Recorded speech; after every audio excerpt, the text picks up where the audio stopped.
All right, all right, all right. Oh, my goodness sakes. Already starting off with some drinks. How do you like my mug? Look at this. I got this for Christmas. I think that's pretty awesome. All right. Somebody sent me that. Said you need a new mug for doing your videos. So they sent me a new mug. How's that? That's pretty good. All right. So how's everybody doing? Y'all have a good holiday? Seems like forever since we got back together and talked on the YouTubes. So I guess we need a lot of catching up to do. The last time we talked about doing some liquidating some positions for tax harvesting. And so I want to start there, and then I want to move into what we're going to carry over into 2026. And I'm still not exactly sure if that's what I want to do. I'm going to tell you one of my frustrations. One of my frustrations is that in this dilly-willy that we're doing here with these high yield funds, a lot of what we get back is what we call ROC, right? Return of cash, and then of course ROCC, which is return of cash and capital. So they give us some of our own money back. They actually do that. And the reason they do that is it's a strategic thing. What they're trying to do is they're trying to give you a consistent income, for one thing. So if the markets go down, what happens is you don't make any money. All right. You don't make money because the markets went down. And I've always said in the yield max funds in particular, when the markets go down, you lose money. I mean, we always start off with every class with a big disclaimer that says you can lose money doing this. So what they do is they try to cover those losses for you by selling covered calls, right? That's what yield max does. Of course, there's granite shares. It's a little bit different strategy, but basically the same concept. So they sell some covered calls up there. So they are actually making money. So they're making some premium. They're collecting that premium. And then if the market falls and the premium doesn't cover the loss, they give you some of your own money back so that it basically is considered break even, right? I mean, they can't cover the whole loss, so they try with the dividends. Or with the, I don't like to call them dividends because they're not dividends. They're selling options premium, so they're collecting premium. And so let's say the market goes down $1,000, but they only make $900 in options premium. So what they do is they pull $100 out of your account to cover the loss. Now, it's not exactly one for one, and that's not it's not a perfect world, but that's what they're kind of doing. So they're trying to keep it so that you have a consistent income each month. And so what you're supposed to do, the idea or the concept behind this when they first got started was, well, let's give these guys an income that they can rely on. And so if you need $10,000 every month to live, that's what you need $100,000 to live every month or every year. Then they're going to give you roughly $10,000 a month, and you're going to set up your portfolio so that it returns to you $10,000 a month. And they know that. They know that that's the kind of the concept. Okay. Maybe some of you don't need $10,000. You'll need a couple $1,000s. That's okay. They'll set it up to do that too. You can set it up however you want. A lot of guys don't need $100,000 a year to live in retirement or to live off of. Maybe you got other sources of income. Maybe you're still working. You'd just like to have an extra $1,000 a month. Well, you put your money into these yield max funds, and then what they do is they do their best to try and return that dollar amount for you that they're promising. And if they fall short of doing that because the market falls and they lose money, or your stock that you're investing in loses money, Tesla goes down or whatever, well, they're selling covered calls to make them the premium. But if they can't cover your nut, what you need for that month, they pull it out of your account and give you your own money back. All right, which is what you would have to do if you were trading the underlying stock, right? So if you're trading the underlying stock and you need to make your house payment, well, you're going to take money out of the market. Well, they do it. They don't actually take money out of the market. They give you back some of your own money, so that you're not actually losing shares. All right, so it's called ROCC. And when they do that, well, you needed $2,000, you needed $5,000 this month to cover your basis, so they give you $5,000. 4,000 of that was profit. 1,000 of that was just your own money coming back to you, like you would have done anyway if you were needing that kind of money. And that's the concept. So that's how these things were structured for an income source. People can live off of them, and that's a good thing. I mean, if you just let's say you have $1 million in your pocket, in your back pocket. Well, you can take roughly $50,000 out for the next 20 years, right? And you'd be fine. $50,000 for the next 20 years, and you'd have $50,000 a year. No growth because it's just sitting in your back pocket. But that $1 million would last for 20 years, taking $50,000 a year out. So you can. That's the concept of investing, trading, and that's what some of these concepts are built upon with these yield max funds. They're designed for income. All right. If you're young and you're trading and you don't need income, I'm not going to say you shouldn't trade these. You should probably still have some of these in your portfolio because they do have a high return, and they do, they can return a high return. We've experienced that this year. You can see my portfolio. Let me just pull it up here real quick. I've got it up right there. You can see my portfolio. I started, now this number right here started like 2 months before the year. But this is my total for the year, and so this is what I've got holding right now. I held a whole bunch of these things. I when I first doing this, I didn't know what I was doing very well. I was just buying them and selling them and buying them and selling them. I wasn't really I was just trying to, I don't know. I'm kind of want to go back to doing that. We just have lots of different strategies we can do with these things, and I'm trying to figure out what's the best with you guys. I wish I knew all the answers. I don't. I'm 1 or 2 lessons ahead of you in the Sunday school lesson manual. All right. I've been doing this for 40 years, and these are new. They've only been around for a couple of years. So we're trying to figure out what the very best way to trade these things is. But this is how I traded them this year. These are my results trading these yield max funds this year. Now I've traded the Granite share funds very, very little. I didn't trade a lot of those. I like them because they trade trade put options, and I like trading put options. So I'm going to try in 2026 to change things up a little bit, see if we can't do better. But you can see that this is how much I've got invested, 662,000 total invested into these funds. And these are the ones that I have currently holding because I sold a bunch. And so I took them out of my spreadsheet and took that money and either did something with it or I put it back in. All right. So the idea is to generate income. And so when you generate income, to circle back around to my original statement, you have to pay taxes on money that you make that you pull out of the market. And we have to think about that when we trade like this because it's income. Now, you don't have to pay taxes on the money that they give you back that's your own money. Now, here's the dilemma that I'm running into right now. I don't know how much they gave me back in my own money. I know how much they gave me. They gave me $450,000. I don't know how much of that was considered ROC or ROCC. ROC, return of capital. I like to do it the other way around. I like to call it ROCC, cash and capital, because the cash that they give you is the distributions. That's the dividends. So they give you the dividends. Those you have to pay taxes on because that's like taking money out of the market, right? So you're like, well, I'm just going to reinvest it again. Well, it doesn't matter what you do with it. You still have to pay taxes on it if you're going to take it out. So that leads us to the idea of that, well, why am I going to pay taxes on it? Why am I taking it out if I'm just going to put it right back in? Maybe we shouldn't be investing our entire nut. And of course I don't, I have other accounts, but either one, you should be doing it in an account that's not taxable, right? An IRA or some sort of a 401k or something, so that you're not taxed on that money. Or you shouldn't be putting it in these funds. Maybe you should just be putting it into the underlying stock. So if you think Palantir is a great stock, and you don't want to, and you're not going to you have no intention of pulling it out this year, you just put it in Palantir. And then if you don't pull it out, you don't have to pay tax on it. But because they keep giving you money, because you put your money in there and they trade options on it and they take that money out and give it to you, well, it becomes income. And then you have to pay taxes on it. So what we're doing is we're doing some tax loss harvesting. So we have some drawdowns. And the problem is, let's say, go back to our little example. If they give us $10,000 and 9,000 of it is cash that we earned from our distributions, and then they give us an extra $1,000 to cover our expenses that we said we needed to have.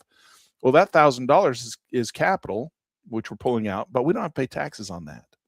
The problem I'm running into is I cannot find anywhere where they tell us how much is cash and how much is capital.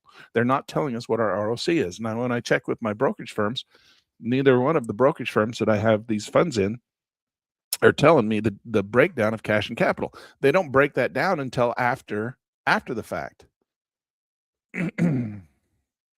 Kirk saying he's got his in an IRA that avoids taxes. Yeah, I've got that too. I've got an IRA where I've got another $250,000 in there. See, I started this one out with 476, but this is a capital account. So I have to pay taxes on this one.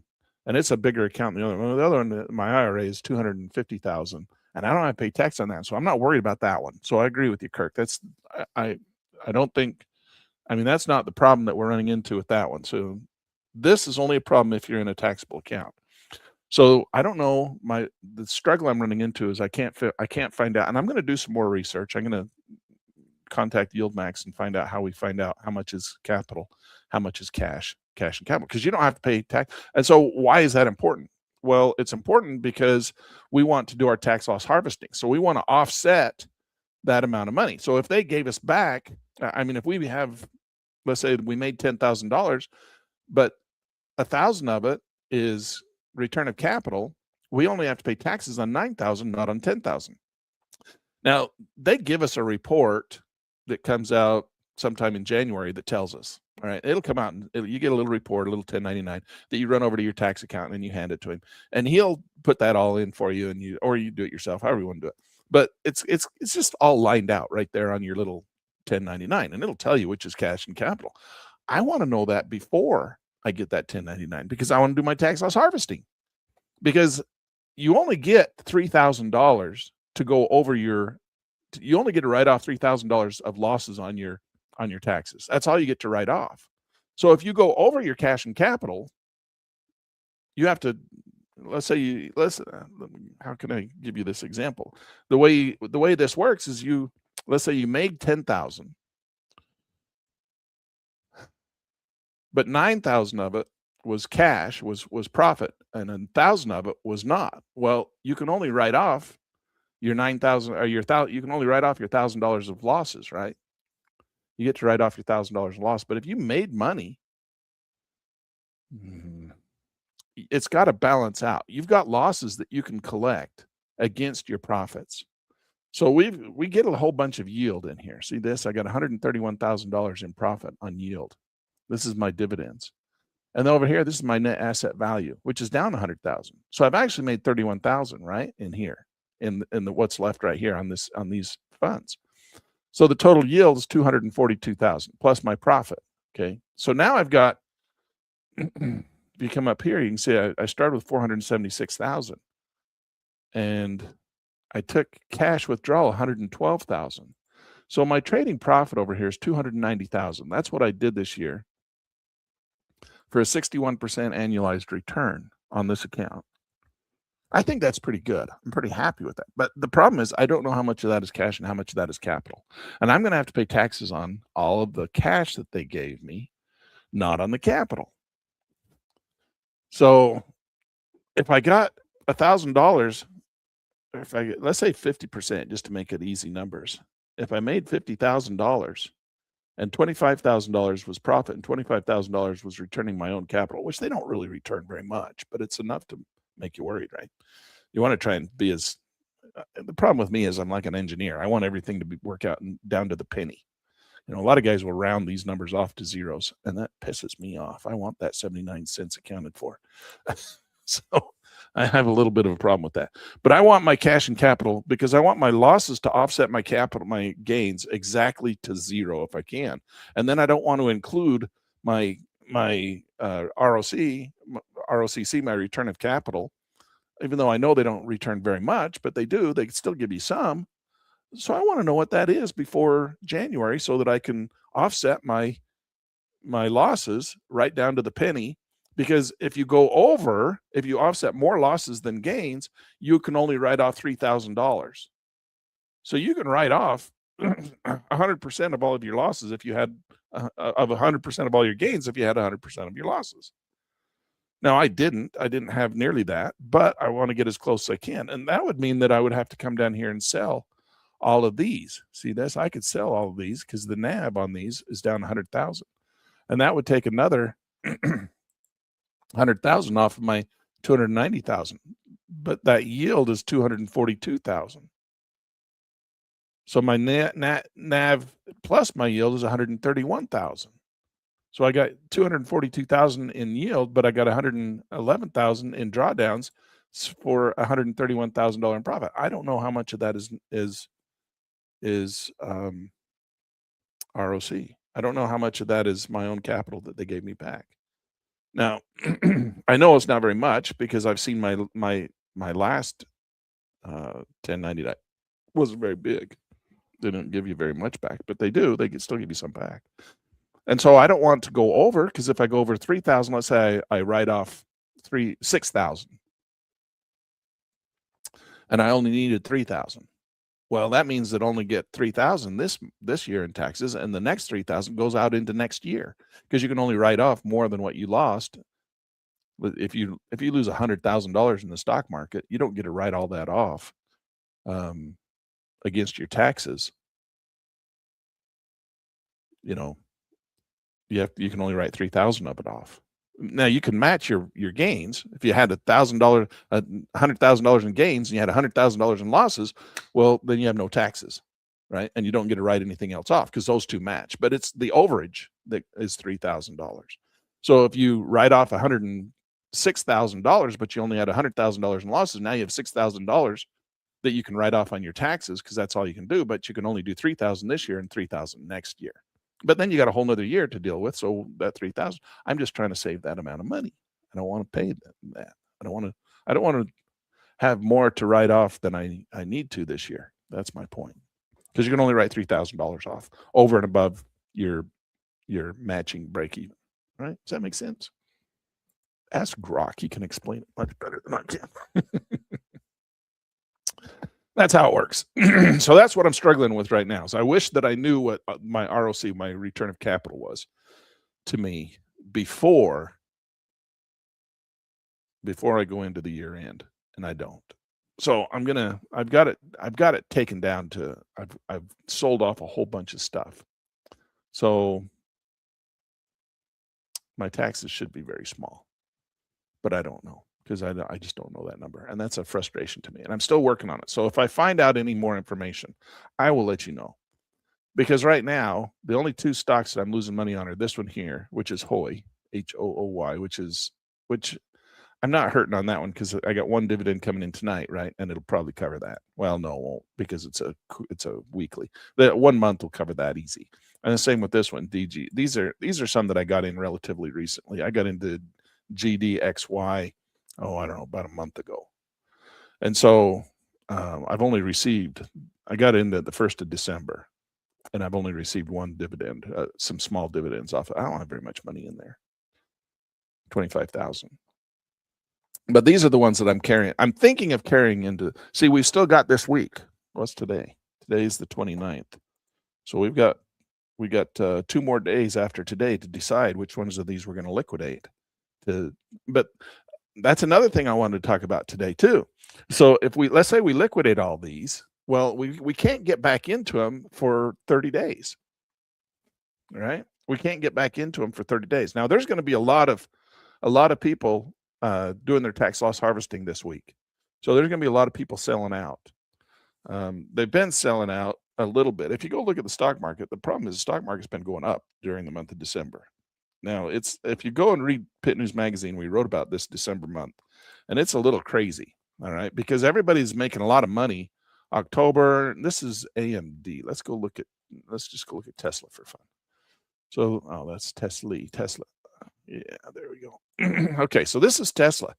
So everybody, on general, I mean, you could Apple, Amazon, Netflix, not Netflix, but Netflix too. Apple, Amazon. I've got some options on this one. Don't worry about those options.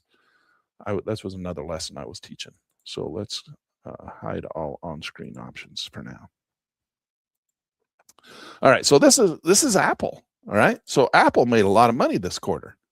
The market went straight up. People are now they have to, if they've been taking profits along the way, right? If they're just hanging on to them, they don't have to liquidate. But there's a lot of people who are doing tax loss harvesting right now in the month of December, right? So tax loss harvesting, that's why December is going down right in here. It's part of the pressure that's pushing this market down. Now there's also just, you can see the nice distribution on this thing. Man alive, this thing is following like a train on rails, isn't it? So this is what we're looking at right here. This is our map. So this thing went through the accumulation stage right here, right through the accumulation stage. It broke higher right there above that. And then we got our 3-drive pattern. 1, 2, 3. Yeah, almost, you want to count that one down in the accumulation stage. The breakout was right there. So that's almost like 4 drives. It's really 3 drives right up in there. This is your little head and shoulders formation, your little topping pattern right up in here. Look at that. Beautiful. Just like this little topping pattern. And I think we're going to get the little ABC pattern coming back down off the other side. And it should come back down into this red line right here. This is the 200 period moving average. I don't know. It might come down to there, but I kind of doubt it. It might. Never know, right? That's the whole idea. But you're going to get your little ABC pattern coming down off this top. And so a lot of this is the pressure from people doing their tax loss harvesting. And so they're selling out some of their positions to cover their losses on other markets. And so they do the tax loss harvesting on their winners, right? They sell off, they take some profits off the winners to cover the losses. So then they sell out their losers and roll money into their winners, or vice versa. And then this ends up pulling this market back down. So that's why we get oftentimes a drawdown in December, because people are tax loss harvesting, getting ready for tax season. I think we're going to see this back down at least to this red line. I don't know where this is going to end up right in here. I think it's going to break those blue lights. It might not. It might just keep coming down. We'll break the blue lights out here a little bit further. But I think we're going to get back down into this region here. Take our Fibonacci ruler and draw off the top to the bottom. That would bring us right back down dead center, that red line right there. So that's the Fibonacci sweet spot. And so I think people are going to start buying up down in here. This is going to be that map system that we just looked at, right? The Wyckoff strategy. And these big funds, especially the Magnificent Seven, they follow this Wyckoff accumulation distribution model like a train on rails. So that's what I think is happening here. So you got a lot of selling going on. And the problem is that once you sell out of it, you can't get back into it. You can't put your money back in for 30 days. That's the rule. It's called the wash rule. If you take your money out, you say, oh, I just harvested my losses, and now tomorrow I'll just put them right back in. And they don't let you do that. The little dirty bastards there. They come in and they say, no, if you're going to do that, if you're going to tax loss harvest, you have to leave your money out for 30 days. Now you can take that money and go put it in something else, but if you put it back into the same stock, then they're going to say, no, that's not a tax loss harvest. So you have to stay out for 30 days, which is why January oftentimes is kind of a funny market, because people will tax loss harvest all through the month of December, depending on when they sit down and do their tax loss harvesting, figure it out, right? So they're doing tax loss harvesting throughout the month of December, usually towards the end. But some will do it towards the first of some will do it in November, right? But then they want to start putting that money back in, putting it back to work. So they start putting it back in January. And that's oftentimes why we see January becoming a big month. But it's not all at once. It's not like, oh, January 1st is here, let's put all our money back in. No, it can't do that, because you have to stay out for 30 days. So depending on when you tax loss harvested and when these big firms, really it's the big firms, right? Those are the ones that are moving the market. The little small speculators, they don't, believe it or not, they don't do a whole lot of tax loss harvesting, because they just don't. It's the big firms that are doing the tax loss harvesting, and they have to stay out for 30 days, and then they can peel their money off and put it in other places to pick it back into those funds that they took the money out. They have to stay out for 30 days. And so that's why markets flush down. And then in January, February, we have big rallies in the first quarter. That's why the first quarter of a new year is usually pretty strong, because it's the money that's been taken out that's being put back in. All right, so that's where we sit right here. I think we're going to see a little bit of a drawdown. So if you're interested in Apple, this would give you an opportunity to put some money in Apple. I don't have any money in Apple. I don't have any of the Magnificent Seven really in my portfolio right now. but I'm going to teach. I'm going to start doing more. I'm going to, for this whole year, I haven't traded a lot on my own. I've been focusing so much on these yield max funds. I haven't done a lot of options trading myself. I've done a little bit. I got a couple on right now that I'm waiting to come off, um, that are performing pretty nice for me. So I'm pretty happy about those. But I want to do more of that. I just miss it. I like doing it. I'm pretty good at it, and I want to do it myself. I want to do some of that myself. So I'm going to get back into that in 2026. So that's what this was all about, where we were doing a lesson. I was teaching a lesson to another student on my options. So these are called cash secured puts. And then of course we got some options, some call options up here too. So this is kind of an advanced little strategy in here that we're playing with, kind of like a little, I don't know, almost it's kind of like an iron butterfly. All right, that we got on this one here. So this was a little strategy that we're running, but I want to do more of the style that we know that YieldMax does, where we buy low, sell high, and I'm going to teach that. How about we talk about that? Today's Monday. Wednesday's our next class, but that's a day trading class. So it would be Thursday, Wednesday, Thursday, it would be Friday. Maybe we ought to do a class tomorrow. We should do another class tomorrow, and I'll show you these option strategies because these are really fun. And I think you guys could do these. I mean, once you understand what's going on with the yield max funds and you're trading the yield max funds, you can understand. And I've taught you, we've talked ad nauseum about how they do what they do. You can do it yourself, and I can show it to you, and it's really cool. I like doing it myself, and it's high probability stuff. I mean, you can make good money doing it. You can lose money doing it too. You can lose money doing anything, but I show you this buy low, sell high using options, and it's a lot of fun. All right, I want to get back into doing some of that, a little bit more of that. So maybe we'll have class tomorrow too. 9 o'clock tomorrow, we'll do another class and we'll talk about options. But right now, I just wanted to talk to you a little bit about what I'm taking into the next year and my frustration with the ROCC and tax loss harvesting. So I'm taking AMD. I think I'm going to take AMD because I've got such good positions on them. All right. So AMD, that's my list right there. HOOY, NVDY, OARK, Palantir, which has been one of my best ones. I made $80,000 on Palantir. That's kind of been my saving grace right there. And then Snoy and Tesla and GDX, which is gold. All right. So AMD, HOY, NVIDIA, OARK, those are the ones that I've got left in my portfolio that I haven't washed out. These are the dividends that I've received off of just these. Now, of course, I had a whole bunch more other than this. I've closed them out, and these are the only ones I've got left in my portfolio.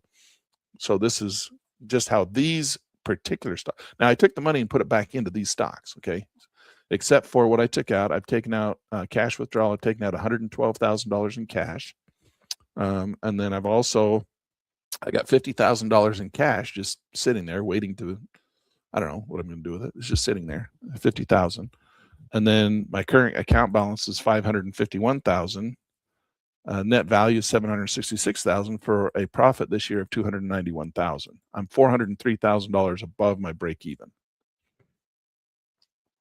So that's cool. That's why I get 61% annualized return. Now you'll notice that I don't have annualized return on each one of these individually. You'll notice in here that there is no percent gain calculated on each one of these. And the reason that is because this is all blended money. So you can't calculate it. That's what there's a little thing right here. It's not my job to show armchair analysts, YouTube armchair analysts, how they're doing their math wrong. And that's how they do their math wrong. What they'll do is they'll come in and they'll do a blended amount of money, because this 36,000, that includes part of this initial deposit, and it also includes a lot of dividends that I've put back in. So if you don't keep those two numbers separate, if you just merge them together, well, you can't do a percent return. Why? Because one is free money and you're making exponential compounded returns on it, and the other is seed money and it's making its own compounded returns. So if you merge those two together and then do a single annualized ROI percent gain, the number's wrong. right? It's not a true number. So you can't do that. And no real hedge fund does that, all right? Because they're blending their money all the time. They're always having a starting capital, and then they blend their money in. They take money, the profits, and they reinvest. Okay, oftentimes people will drip. I don't like dripping. I like you to be a little bit more strategic about putting your money in. That's what Portfolio Matrix is all about. Helps us strategically put our money back into the markets. So we're not just dripping back in, because dripping is I proved that with my own accounting. Dripping's a terrible way of putting your money back in. Now we do it a lot in some of these other funds because the drip amount, the dividends are so tiny. They're like, why bother? Just put them back into the same thing you pull them out of. But when you're doing these high yield funds, no, don't do that. Don't drip. All right. Be strategic about putting your money back in. It makes all the difference in the world. Okay. So I've got $36,000 of blended money in AMD. So I can't calculate a ROI off of that. The number would be wrong. The percent gain would be wrong. And I got 57,000 in Hoy. Now you can see, come down here, you can see the first quarter of 2025, I made $32,000 in dividends off of these stocks. Now I made more than that, but I put it back in. So 63,000 off of these particular stocks in the second quarter. And in the third quarter, I made $45,000. I had a good second quarter. Look at that, 63,000. And then I made 45,000 here. And then this last month, October, November, December, I did some. Now, if you remember, it was right here around September. I think it was September, October, right in here. I did my portfolio rebalancing. Remember that? So I did a portfolio rebalancing, and I made. I went from 45,000 to 90,000. So that was a good rebalance because I rebalanced mostly into these stocks that I'm in right now. So I made $90,000 in the fourth quarter. So for a grand total of $231,000 in dividends. So my dividends, $231,000, a monthly average of $23,000. So I make about 23 off of this particular account, this one account. I make about $23,000 a month. And that is pretty good money. I can live off that. All right. And that's just this one account. I got another account that does, and I don't keep the other account up in the spreadsheet because I don't have to. I mean, I do this one mostly for you guys, so you can see it. Because I have Portfolio Matrix now, I just do it in Portfolio Matrix, and I don't have to keep all these numbers. But I like to keep these numbers because, and I'll give you this spreadsheet. This spreadsheet's going to come out to you for anyone who, and I'm going to leave all my real numbers in here. I'm showing them to you. Why would I care if you have them? So this is my old one. And if you want to go back and have all the details, the other one, this one has all the details. It's just a different location that I put it. I hide it. Okay, this one is easier to see. So this is the old one. I stopped updating it and keeping it current. But you can see I had a little box down here for each one of the stocks. So each little box, so you can see all of the initial investment, right? The seed money. And then I broke out all of the initial investments. So this one you could actually, technically, you could go in and do what we were just talking about, where you could have a percent gain. And I do. It's right there. Total return 91%. This is 2%, 50%, 205% annualized return. So you can see that I got a return on this one. So because this one breaks out the reinvestment versus the initial seed. And then this one has all the dividends. So you can see each little box represents one stock. And it's a lot more detailed about how you can maintain all that. I just went over here to simplify it for tax purposes, and then I've just been keeping this one up. Again, I kind of get a little bit behind in these. It's a lot of work to do the spreadsheets. And now that I got Portfolio Matrix, I don't need to do all this work. So I simplified it, but the information is still there. You can see I just put it in the one cell. So see this cell right here, the investment amount, I just add it right here in the cell. And I just keep adding them on. Whenever I get a dividend, or it reinvests some money, I just add it right there in the cell. So for those of you who know Excel, you can see how I'm doing that. So you'll see all these are calculations, but then I just take these numbers. So that's just my reinvested money. And then each one of these, you can see I do the same thing down here in a cell. So NVIDIA, October, 6,600. Well, it's just, those are all of my dividends that I got right there. So I don't list them out in this spreadsheet like I do in this one. They're not, you can't go look at them like this. And the reason oh crap, now I hate it when it does that. I didn't want to do that. How do I get off of this? No. I hate Excel for that. You try and point something out and then it screws everything up. Okay, got it back. All right. So anyway, that's my point that I was trying to make, that this spreadsheet has all the same information. It's just built into the cell, because we went to weekly dividends, and it's just too hard to, I mean, the little spreadsheet would have got 10 miles long. You know, we went from having 12 cells to 52 cells for each one. It started to get ridiculous. So now I just went to a simpler spreadsheet. So I'm going to send this spreadsheet out to everybody who subscribes to Pit News Magazine, and you're going to get this in your in your email. The January issue of Pit News Magazine is dropping out, coming in what? I guess in like Wednesday or something. When's the 1st? Or is it Thursday? Thursday. So on Thursday, you'll get the new Pit News Magazine for January, which is really cool. It's turned out really nice. There's some great stuff in there, especially if you're interested in trading PLTY. The magazine kind of focuses on PLTY. This January issue has a lot of information about PLTY, what it does, what kind of money it's making, why it makes the money. It's deep dive into PLTY because it's been such a good stock. We wanted to focus on it for 2026 and see what we think going forward. And then I'll include this new spreadsheet, all right? Because I think I've got it pretty much where I want it for the way it's working right now. And you guys can have this, all right? I put notes in here so you can see where I write the notes and kind of try to explain a little bit. Like right here, this has a nice note on it explaining to you why we do what we do. So all right, so there's that. Now I want to come over and I want to look at the other markets. I want to look at these markets and see if there's, because we got some money sitting on the sideline. We're going to have $10,000 come in today on our distributions. Plus I have $50,000 sitting in cash. So I got about $60,000 that I've got to figure out what I'm going to do with. All right, whether I put it back in, and I've got this in this spreadsheet. You can see down here, I've got 2026 all ready to go. And so my first January distributions, they'll come in. Well, I don't know what they're going to do because they got all screwed up because of the Christmas holiday. And now we got New Year's holiday. I don't know. That's why we're getting dividends tonight instead of last Friday. So I don't know how that's going to work. There's still going to be December dividends. So this number is going to go up by another 10,000. That's going to probably break them. No, probably not, because half of that goes to my, not quite half of it. Probably about 30% of it goes to my, yeah, it's not going to break 1,000. That would have been cool. 100,000 in 1 month. Wow. That would have been a lot of money in 1 month, $100,000. But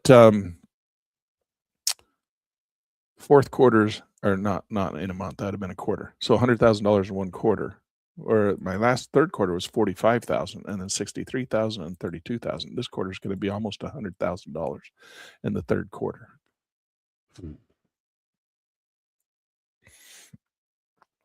So that's how this is all going to work out. So I want to go over and take a look at the market. Uh-oh, what did I just do? Go over and take a look at the market. But we want to look at AMD, HOI, NVIDIA, OARK, PLT, SNOI, and let's just start off with AMD. I've not got a good enough memory to remember all those. I think they're already over here, though. Real money. Okay. AMD. So this is the one that we've got right now. Now, my average price on AMD, this is how I do it. When I do it, I want to know what my average cost is, where I'm at, and whether I can put more money into this one or not. And so when I'm in Portfolio Matrix, I list Portfolio Matrix. I list in there which ones I have, which ones are below my average cost, and then those are the ones that I'll create a little portfolio for, and then I'll have Portfolio Matrix tell me which one to put the money into. So my average cost is $219. Oh, on AMD, $219. So that's my average cost. right there. I'm right at the average.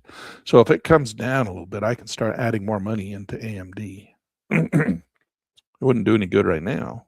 I mean, the average cost, I want to bring it down here. So we're right at the red line right now. The 200 period moving average is down here.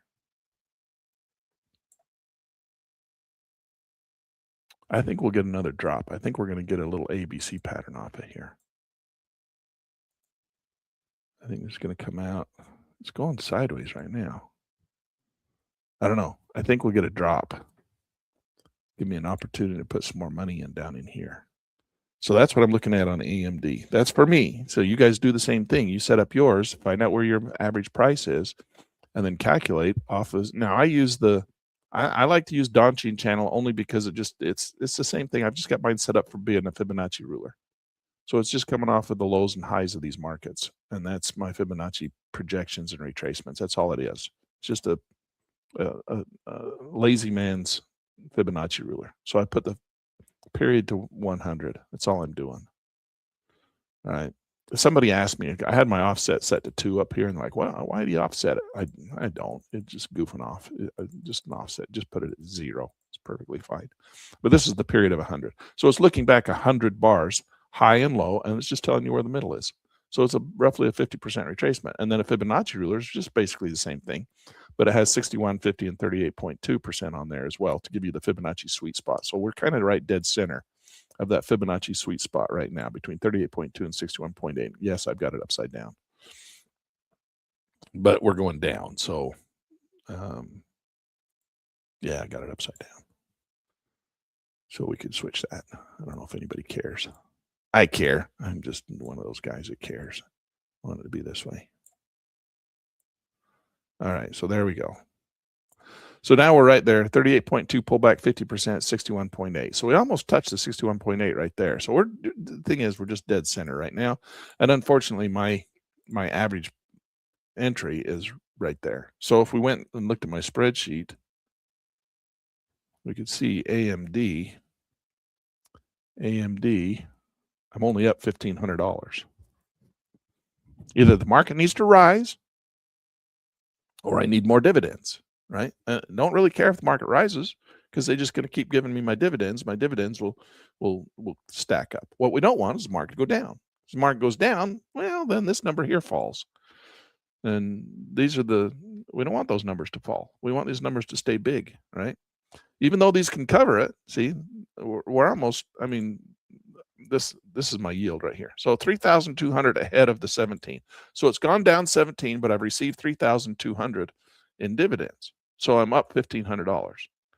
So that's why you work on your dollar cost average and try and make sure that when you build your portfolio, you try and build a portfolio that doesn't have $110,000 in losses, right?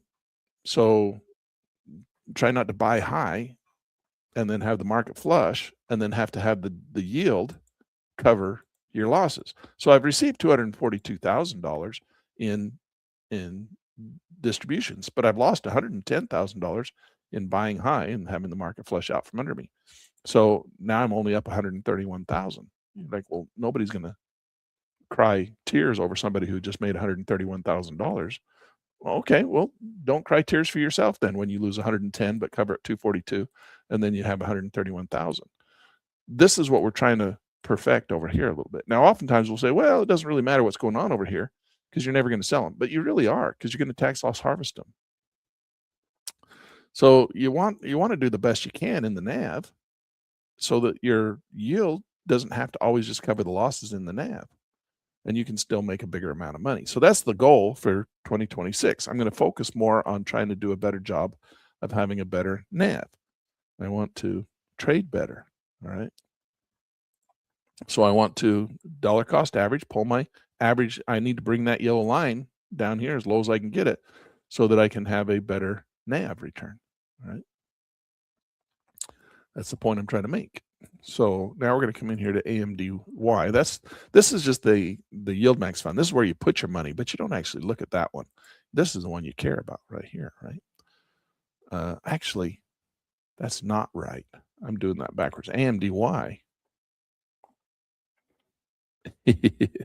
I got distracted and did something wrong here. I just taught you the wrong thing.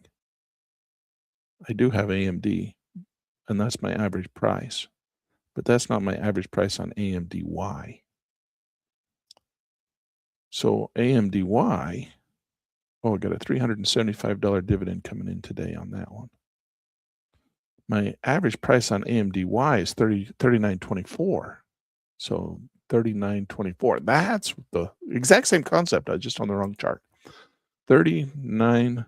39.24. Right there's my average price. See, I'm about the same. So it's still, but I don't want to invest until I get down under. Well, I can do it anytime. AMDY. Anytime the market's underneath that yellow line, I can put more money in there. All right. ARKK is the underlying. Our position is in OARK. So OARK. Let's go see what my average price on OARK is. Is it in there? No. OARK. My average price is 41.34. Let's move these down so we can see better. 41.34. So if I'm at 41.34,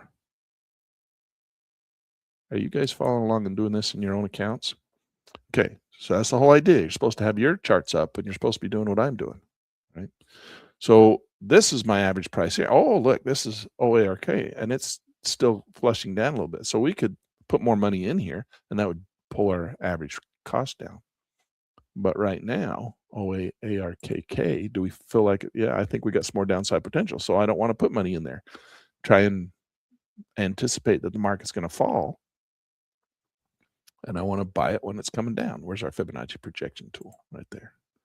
So A, B, C. So if this market keeps coming down, we got some more downside potential. We got a 200 period moving average right here, and it looks like it's still falling. So I don't want to buy into it yet.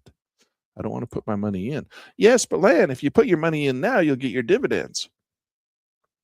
True. But all my dividends are going to be doing is paying for the loss on the NAV.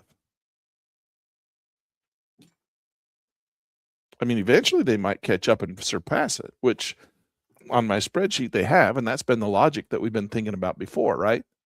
It's like, well, it doesn't matter. You're getting more money. You're getting more money on the yield by having your money in there than you're losing on the NAV.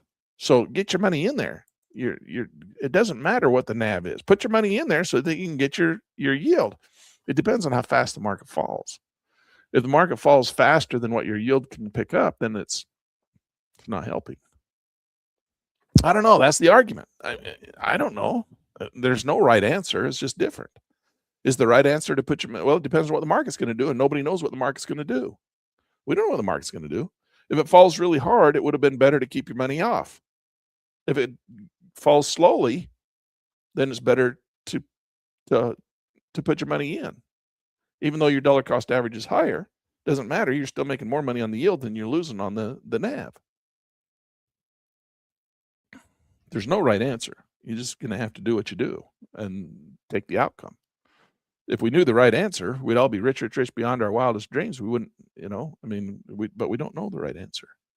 The right answer is, do you think the market's going to fall faster than what the yield can outperform? If it does, you don't want to put your money in. If you think your yield is going to outperform and they're not giving you an ROC, see, there's another variable in our mathematical model that we don't know. It's an unknown variable. We don't know how much they're going to give us back on ROC. How much of that yield that they give you to cover the losses, or they give you the yield, how much of it's ROC? We don't know. Don't know until the end of the year when they calculate it all up and give you one little 1099. That's the frustrating thing that I'm going through right now. I want to know what ROC is on a dividend by dividend basis. If they give me what's this one set at? $289 on OARK. How much of that is ROC? I don't know. I don't know if any of it is. They don't tell you. I want to know why they don't tell us. How come we don't know? All right, so let's go look at the next one. So the next one is now Bitto I don't have. See, I had the Bitto is one that I tax loss harvested because it was a stupid Bitcoin that went down. And I had like $250,000 in these stupid Bitcoin funds, and I lost $100,000 off of this stupid Bitcoin drop. Now, it was a $250,000 drop. So I lost $250,000. But because of the dividends, I kept getting all these dividends to help cover it. So I was just like, well, if it'll just stop going down, my dividends will cover it. But it kept going down faster than my dividends could keep up with it. And so I ended up slowly losing money, just bleeding out over the whole 3 month, the last 3 months, just bleeding out, because the dividends couldn't keep up with the NAV decay. The loss of the Bitcoin just went straight down. So I lost $100,000. Everybody else lost 250,000. I mean, you could put it that way. You want to look on the bright side, right? Everybody else who had the same holdings I did that weren't receiving the high dividends, they lost 250,000. But I lost 100,000 because I had dividends covering all the losses, covering the loss, so it wasn't as bad. And even with that nasty loss, I still ended up with 61% annualized return. And, I had $391,000 in profit. I mean, you could look at it like that. I had 391. Now I only have 291. No, I know. Nobody's going to cry tears over somebody who's making $291,000 in a year. But when you had 391,000, come on, play something for me better than just this little violin. Can't feel so bad. All right. That's a lot of money.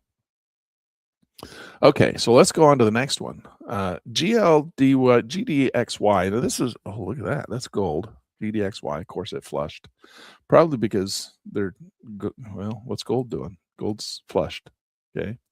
Now I bought this back around December 1st, the 1st of December. So it rode up a little bit, made a couple of small dividends, not much to speak of. And now gold's flushing down again. So it'll give us an opportunity to get some more at a lower price, I guess. Just look on the bright side, right? So gold's been going up for the whole time I've owned it. And then now it all lost everything that I made in 1 month, in 1 day. It might be tax loss harvesters, selling out. I don't know why the market flushed like that. The end of the year is probably some tax loss harvesting going on. So in 30 days, gold will probably turn and start to go back up. They got to stay out of gold for 30 days if they tax loss harvest it. If that's what that is, if that's tax loss harvesting, they're going to have to sit out for 30 days before they can put it back in. And gold bugs, they love their gold.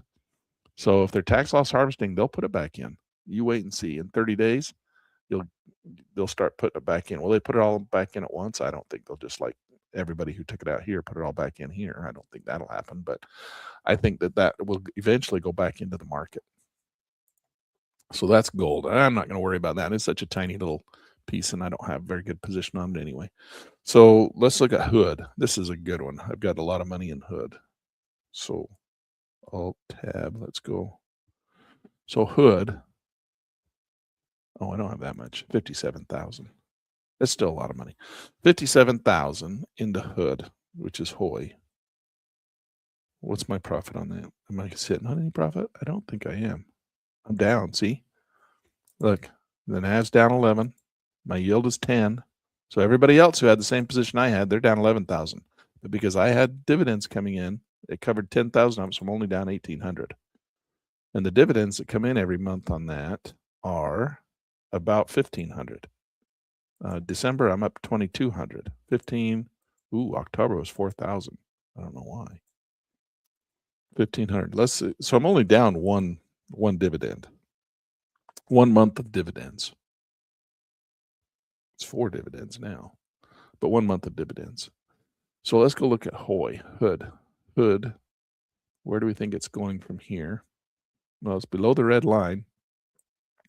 200 period moving average down here. Let's shrink this down so it's not so ugly.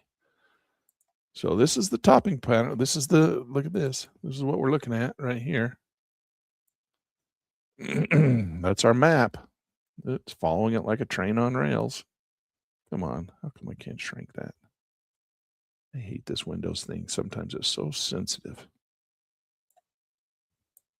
All right. So there we go. So this is our accumulation stage down in here. Right here. And then we went up through this big long uptrend. Boop, boop, boop, boop, boop, boop. Had a couple little.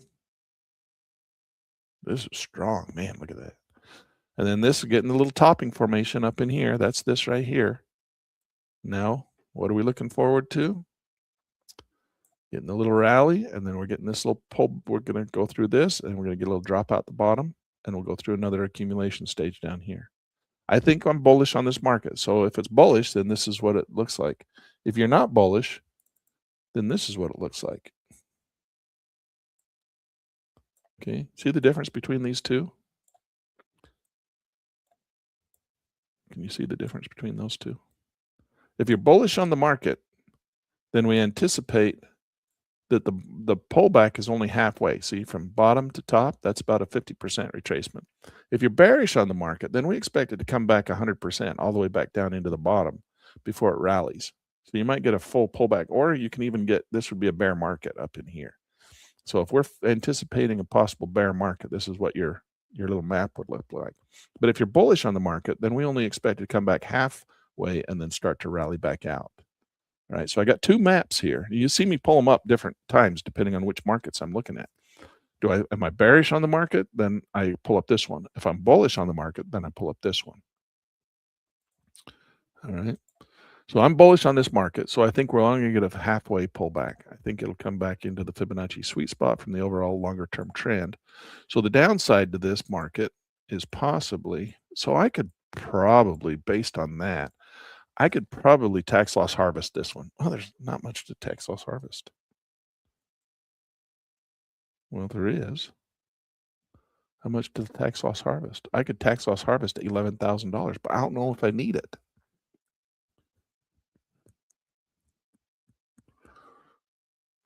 But then I'd miss out on my dividends for 30 days. So I could miss out on a possible. Look, this thing's been returning. Hoy's been returning $2,200, $1,500, $4,000 in the month of October. I don't know why. I think that's when we switched over to from monthlies to weeklies, and they reconciled.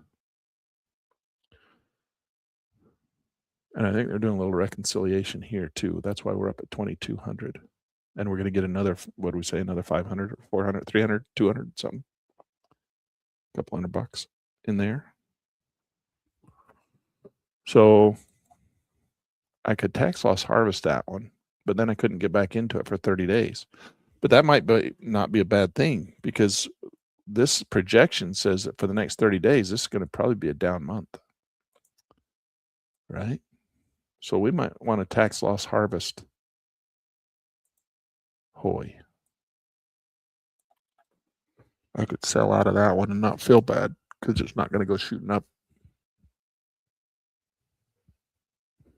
Maybe. But I have to stay out of it for 30 days. What's my average cost on it? What's my average cost on that one? Are you guys doing this for yourselves? I hope you guys are doing all this for yourselves. Oh, I'm getting $632 coming in on this one today. So that will be 632 added to 2,002. That's going to take it over $3,000. Just right there, close to $3,000. See, and if I'm out for, so if I could make on average, but I think that's a little bit bigger. So let's just say 2,000. I would lose. I got to be out for a month. Well, I'd lose 2,000 because that's what 2,500. Let's say $2,500. I'd lose $2,500. Where's $2,500 to break even? $2,500 is what I would lose. And if I have HOOY, $2,500, come on. What's my average price on this thing? It's $61.84. Ooh. 61. I'm clear up here. 61.84. Well, that would give me the opportunity to bring that dollar cost average down, but it's going to cost me $2,000. And if I got $11,000 out of it, well, if I'm in a 25%, 35% tax bracket, 35%, it would be well worth it, wouldn't it, to sacrifice the dividends? Takes the tax loss harvest. It's going to be about a wash.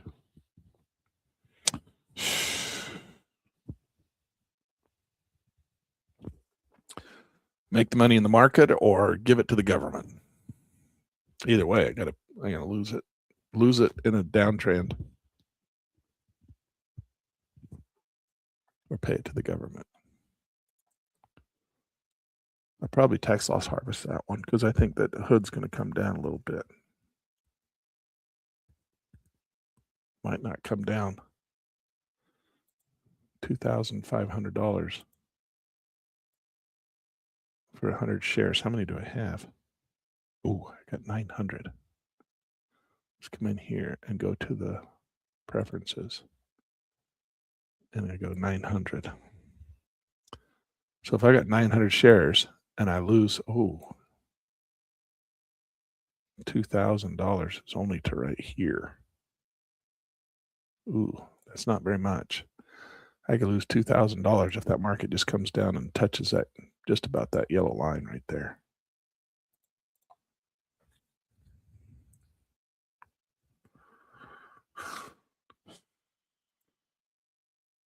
And that would be this market coming down into the Fibonacci sweet spot. I think it's going to do it. What do you guys think? You think it's going to come down into the Fibonacci sweet spot? Because if it does, that'd give me the opportunity, that would give us, you guys doing this too, the opportunity to get in at a lower price and save our taxes. And if it just keeps falling, the dividends, we're just going to do nothing but cover the NAV loss. It would be, if we didn't think the market was going to fall, if we just thought it was going to stay right up in here where it's at, we'd be better off just staying in the market. But if we think it's going to fall, I could tax loss harvest that, save myself about $3,000 in taxes, and then get back into hood at a lower price and start from a better location. Thing is, if it started to rally and go hard, I can't get back in for 30 days. I'm locked out. If I sell that thing off, I'm locked out for 30 days.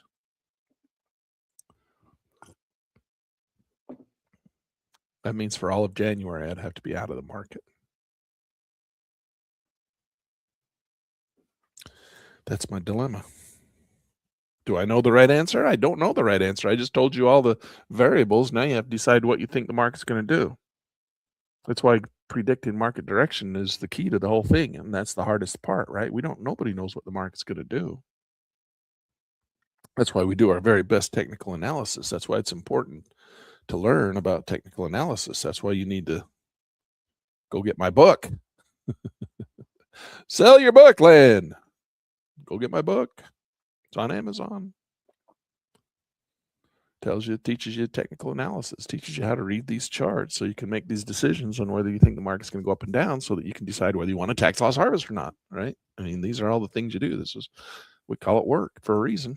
It's not fun. You have to make decisions. You want to make the very best scientifically wild ass guess that you possibly can, because that's all it is. It's just a wild ass guess. Nobody knows what the market's going to do. Where's Claire been? Haven't seen her forever. She's been working behind the scenes. You know, Claire. She's a little moody. Bet you couldn't guess that.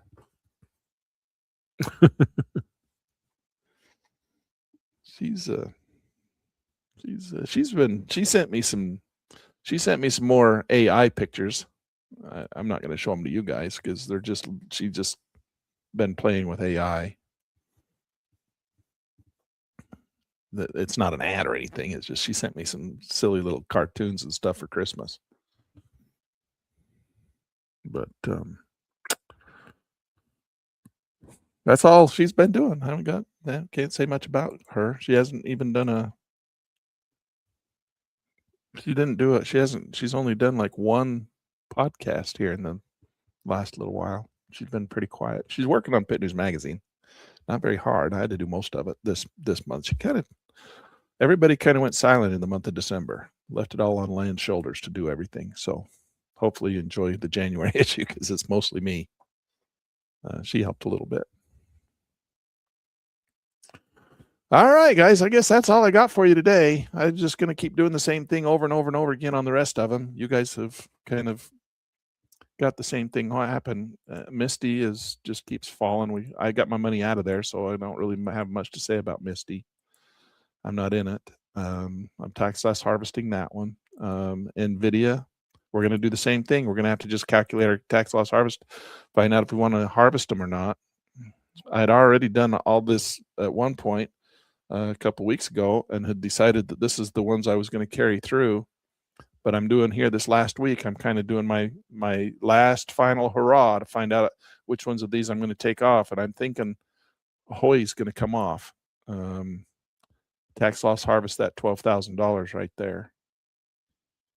And because I'm going to have to pay taxes on the $10,000.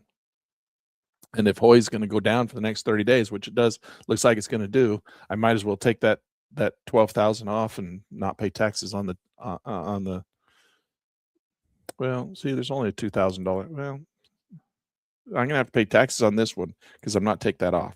So I have to pay taxes on $10,000 when I don't need to. I can take it off. Same here. I got $25,000 in NVIDIA. I could take that $25,000 off and not have to pay taxes on $37,000. See, I got $100,000. I could just take all of these off, just wipe them all out, and not have to pay taxes on $110,000. But I don't know if I need to do that because I don't know what ROC is. I don't know what ROC is. I don't know how much of that capital they gave back to me. If I just took it all off, then I end up with more of a tax deduction than I need. And then I can't write it off on my taxes because I can only write off $3,000. I don't know where I sit. It's frustrating. So I'm going to do some more research and find out how come we don't know what ROC is, how much ROC we've got in our account before tax loss harvesting. I'm going to contact YieldMax. I don't know how to contact them. I've tried to contact them a number of times. They don't ever answer. They're just a great, big, huge, giant corporation that never talks to you because they're not the front end. They're the back end. So I don't know who you talk to. Can't get a hold of brokerage firm because they don't know. They don't talk to you. Oh, they don't give us the information. We don't know. How are we supposed to tell you? I don't know. I don't know the answers to some of these things. I'm going to do a little bit more research and I'll let you know. Kirk says he's been following the UBI strategy. I don't know some of these fringe answers. I'm still trying to work them out. I wish it was just as simple as a little math formula, but at this point it's not. These things are also new. I don't know if they know. I don't know if they know. All right, guys. Let's not let's pull up this little thing here. We'll play a little bit just for fun before we let you go. Let's remember to get Pit News Magazine. There's this little square in the middle, this funny little square. Scan it with your phone if you don't have Pit News Magazine so you can get this spreadsheet. All right, this is how you get Pit News Magazine. Ready to level up your news game? Welcome to Pit News Magazine, where stories come alive. Read it, hear it, or watch it in our YouTube classroom. Right now, get your first 2 issues for just $1. Yep, only $1. Don't love it? Cancel anytime before the $39 yearly fee kicks in. Try it out, risk-free. Satisfaction guaranteed, or your money back. Visit pitnews.com. That's pitnews.com, Pit News Magazine. News your way. All right, there's Pit News Magazine. So if you get that, subscribe to Pit News Magazine if you haven't. You're going to get this spreadsheet. I'm going to give you this spreadsheet, and it'll come with this one here. It'll come with the older one, which is more detailed. You can put your own information into that one. This is my old traditional IRA, and it's even older. But it's a simpler version than this one. This one's got pretty crazy. This is a little bit simpler version. So you're going to get this spreadsheet. You can have it when you have subscribed to Pit News Magazine. It'll be in the email, link to it in the email. And then for those of you who are asking about Claire, I'll run her ad. I don't know what. I'll run her ad so you can at least. There you go. Hey, Claire here. Guess what? Mr. Turner handed me the mic. I've now got my very own podcast, Pitt News on Air, your new weekly hit from Pitt News Magazine. Join me every Wednesday for stories, interviews, and a little behind-the-scenes scoop. We're live on Spotify, and yep, now on Apple Podcasts too. Visit pittnews.com to follow. Come hang out with me and the gang. We're all there. Jake and Lena, of course, Lan Turner, David Duty, Dr. Scott Brown, Jordan Black, and even Aiden shows up on occasion. We're having a world of fun. Don't miss out. Pitt News on Air. Because news should never be boring. It's where your trading friends are. Follow us wherever you get your podcasts. All right. Yeah, we haven't seen a lot of Claire lately. She works out of Las Vegas, so we don't see a lot of her. She's got an article in Pitt News Magazine, January issue, so you can go read her article. All right, guys, that's all I got for you except for this one. One last thing. Okay, this is the software I use. It's called Track and Trade. They've got two versions, one for stocks, one for futures. This is the website, track, the letter N, trade.com. This is where you download a free 2-week trial. No credit card required.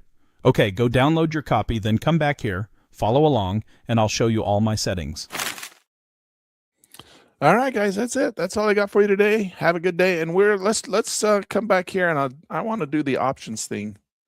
So we'll talk about options tomorrow morning. We'll do the same thing, 9 o'clock. I'm going to be sitting here anyway, and I'm going to be doing it anyway, so I might as well just flip on the camera and let you guys watch along with me, because it's just what I do every morning anyway. So you guys come and hang out with me if you want. That's how this thing works. I'm just hanging out, doing my thing, because this is what I do for a living. I just trade these markets. That's all I do. And so if you guys want to hang out and see how I do it, then I'll show you. And I'm going to get into the options a little bit more. I kind of didn't do so many of them this year. I was kind of more focused on the UBI stuff. So I want to get back into options this year. Do a little bit more option strategy. I'm going to show you the strategy that I'm going to run, buy low, sell high. And I'm going to show you how to do that with options. All right, guys. We'll see you tomorrow morning, 9 o'clock, bright and early. Take care. All right, that wraps it up for today. If you got something out of this, do me a favor. Like the video, subscribe to the channel, and share it with someone else who's trading or learning. Hey, don't forget to tell them to subscribe to Pitt News Magazine. Oh yeah, definitely subscribe to Pitt News Magazine. You'll thank us later.